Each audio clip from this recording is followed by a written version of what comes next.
Gervonta Tank Davis versus Shakur Stevenson. We're going to break down some of their sparring clips here individually and see if we can get any idea of what will go on if and when these two actually face off against each other in the pro ranks.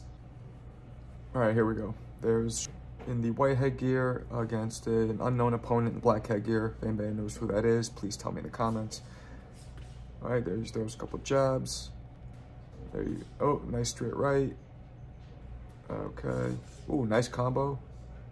All right, you hear Floyd Mayweather in the background talking. All right, they're laughing at the guy. They're kind of clowning him.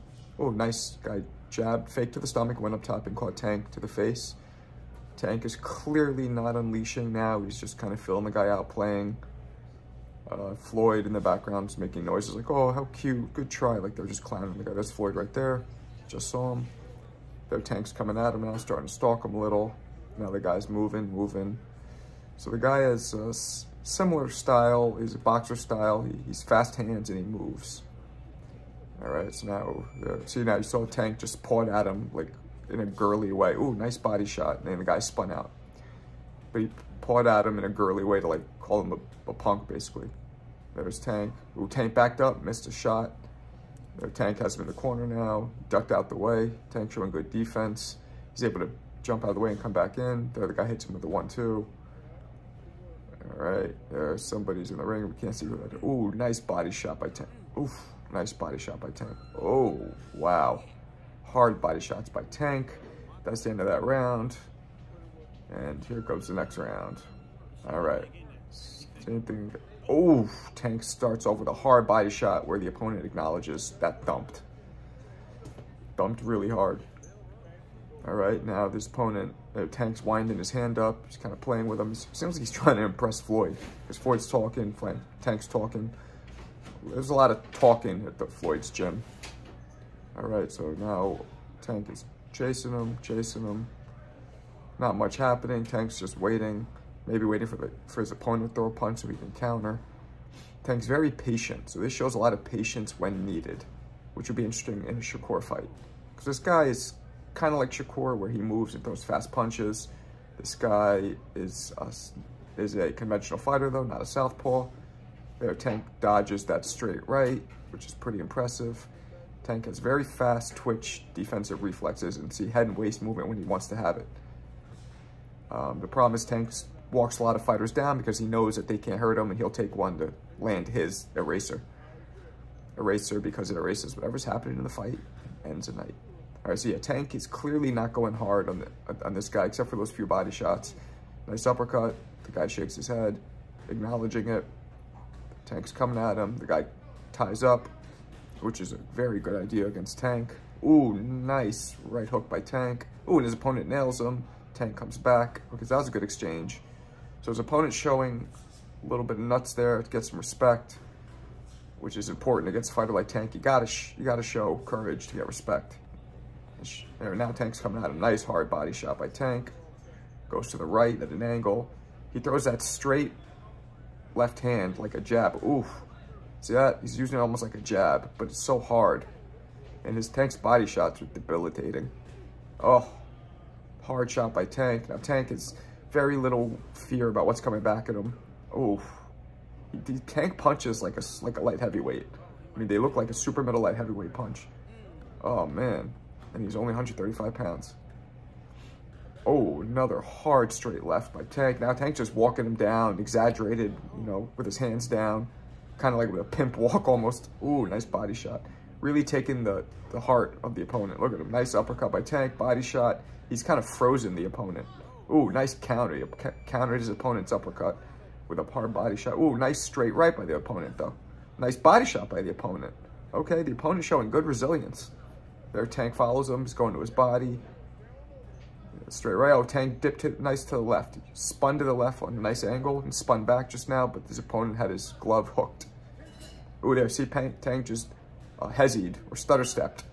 Maybe got hit with a straight right, or at least maybe it was his shoulder that got hit. Not really sure. All right, now his opponent's moving up, and that ends that round. All right, that ends the sparring as well. All right, here we go. There is Shakur Stevenson in the black headgear, black gloves. and Yordanis Ugas, former world champion, in the white headgear, white gloves. There's Shakur. Something happens. All right, they touch gloves, they keep going. Shakur is southpaw, and Yordanis Ugas is a conventional fighter. There you go. Throws a tap straight left to the body. Shakur's ear muffing it, standing right in front of Ugas, jabbing a little, waiting to see what Ugas has. Oh, nice combination. And then there, Shakur does a very quick head movement. See how nice combination, and he keeps a wide stance. He's not leaving the pocket, really. He just dips out of the pocket with his waist, but not really with his feet. Not yet, at least. So he's standing right in front of Ugas, contrary to his last fight against De Los Santos, and, you know, where he moved around. Maybe his hand really was hurt. That was what they said, and he never fought like that before, at least not so much. There's a nice straight right by Ugas, which is kryptonite for a southpaw fighter. But Shakur standing in the pocket, just ear muffing himself. I think he's inviting Ugas to throw so he can counter, because we all know Shakur loves counter. There's a nice 1-2. There, he throws a punch, dips out, comes right back in. Gets called with a straight right by Ugas. And Ugas, again, guys, is as high of a caliber world champion fighter you can get in there. So this is real work right now. There, Shakur blinds him with his right and throws a straight left. He does it again, this time to the body. There, now he's ear muffing it. There, he throws a nice combination. Another combination. He's staying in the pocket the whole time. A nice wide stance by Shakur. There, he picks off a straight right by Ugas. He's staying in the pocket. There, nice straight left. Nice combination by Shakur. Beautiful, right in the pocket. Keeping at perfect range, even though Ugas is taller. Shakur staying at really good range. Ooh, there he makes a miss, and he looks over at maybe somebody in his corner saying, "See what I did?" All right, there's Shakur again, staying in range. Nice combinations. See, he's real fast, so he knows when Ugas has the ear muff up, he could throw punches because there'll be nothing coming back at him. All right, so Shakur can stay in the pocket. There's a nice 1-2, and his punches seem to have good snap on him too, Shakur. There, nice body shot by each man. Overhand right, blocked by Shakur's glove. There, Shakur blocks again, tries to counter, but misses. Now again, they're in there. Shakur putting a lot of his lead hand in the eye to blind him so he could throw follow-up punches. There was a nice counter that Ugas threw. Just missed it, but nice. Ooh, there's Shakur tapping him, coming in, then stepping again. Throws a punch. There you go. Throws a punch, backs out, and goes right back in.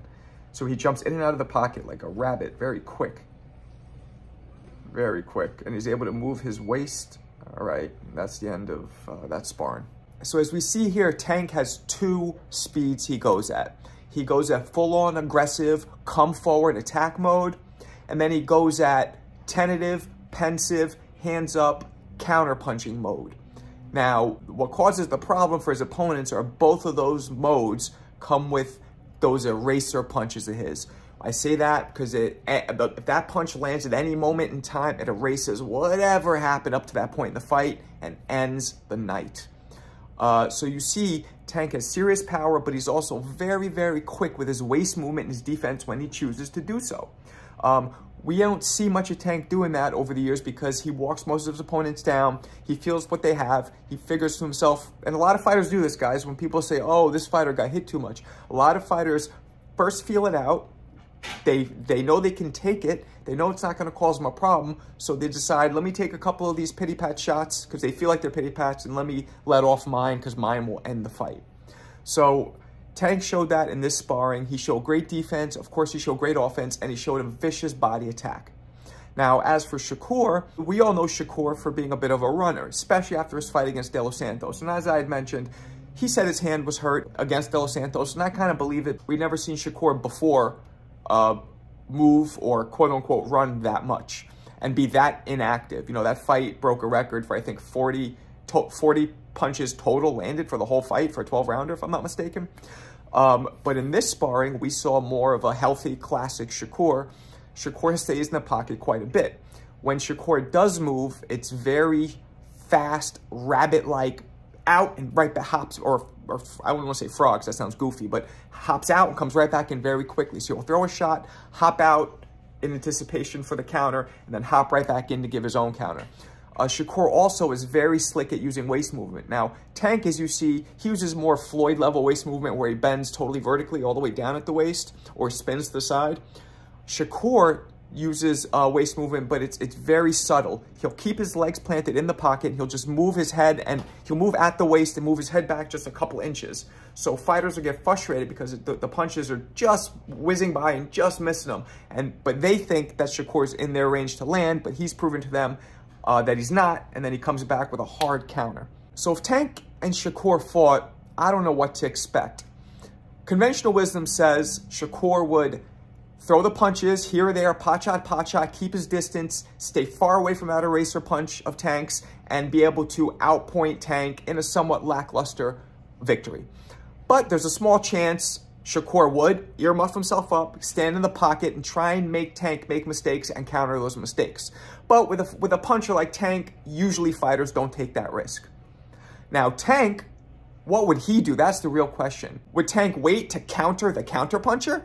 Because that's usually not what happens. Counterpunchers usually manador you into chasing them.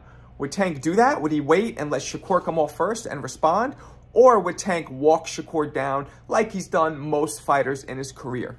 This showed me that I think overall Tank has the edge because he has more of the total package. If Shakur had that eraser power, then maybe I'd be saying something differently, but I would have to give Tank the slight edge here. However, I don't know what would happen if they fought, who would do what, and most importantly, how would each fighter respond to the other fighter's offense?